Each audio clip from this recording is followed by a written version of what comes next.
السلام عليكم ورحمة الله وبركاته. عشركن وعشركي لباد oo ku saabsan object oriented programming. waxaan baranaynaa marka variable-ka ayaa saddex u kala baxa.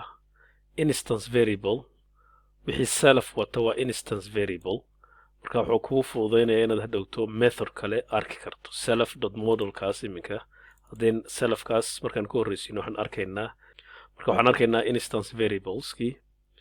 marka haddii aan ka saarno self-ka, variable-ku wuxuu noqonayaa local ama method variable. methodkan keliya gudihiisa ayaa arki kara.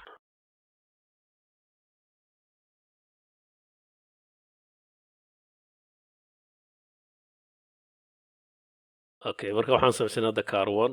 haddaan isdhahno car1 details haddaan isdhahno print garee, halkaas ayaa khalad ka imanaya sababtoo ah selfkii aan ka saarnay waxaan ka dhignay method variable.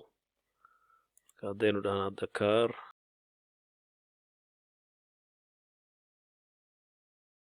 error ayaa soo baxay. wuxuu leeyahay attribute error, car object has no attribute model. modelkan ma uu arki karo sababtoo ah waxaynu ka saarnay selfkii. marka selfka markuu wato wuxuu noqonayaa instance variable. haddaanu selfka aan ka saarno mar labaad oon halkan print dhaho model detailskan aan iska comment garayno. toyota wuu print gareeyay halkaas modelkii oo uu arkayaa modelkan variable-ka maadaama uu ku dhex jiro methodkaas. wixii methodka ka baxsan laakiinse ma arkayaan. waa inaan ka dhignaa instance variable oon raacinaa self. marka halkaas waa instance variables are unique to each instance. waxaa soo hadhay markaa waxaanu baranay hadda instance variable iyo method variable. aan iska saarno halkan waxaan baranaynaa class variable. class variable marka dusha ayaanu ku samaynaynaa. haddaan rabno inaan ogaano imise lugood ayuu gaadhigu leeyahay wheels baan odhanaynaa is equal to 4. marka class variable-ka instance-yadoo dhan ayaa arkaya. meesha doodaad ka print garayn karta. haddaynu dhahno marka hadda car print details, markaan details print garayno haddanaan dhahno car underscore dot wheels waad aragtaan inoo print garaynaya. maadaama uu yahay markaa waxaan ka parenthesis maaha waa variable aanaan halkaa ka saarnaa. marka waa kaa print gareeyey informationkii.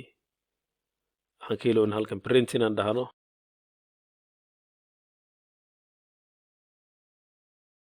okay, haddaan mar labaad ran dhahno waxaa inoo print gareeyay 4. marka waa class variable. inuu class variable yahay waxaad ku garan kartaa haddii aynu isticmaalo instance-iganu isticmaali karnaa. mid labaad haddaan samayno matalan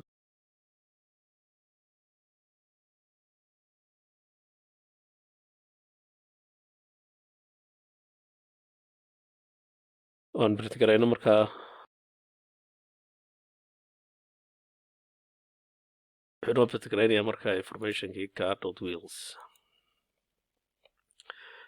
inuu class variable yahay waxaan kaloo ku garan karnaa haddaan dhaho print oon markaa isticmaalo classkii car oo ah classkii dot wheels waan arkaynaa. marka haddaan print dhahno 4 inoo print garaynaya. marka haddaan summarise garayno wixii variable ah oo aan ku dhex jirin function ama method wuxuu noqonayaa class variable. wixii method ku dhex jira laakiinse self wato wuxuu noqonayaa instance ama object variable. haddaanu self wadanna wuxuu noqonayaa method variable. class variable waxaan u isticmaali karnaa matalan product haddaynu haysanno. productkaas oo rabno inaan tax rate-ka ama cashuurtii aynu ku darno xisaabta waxaynu ka dhigi karnaa class variable. marka kan waa hadda 8% tax.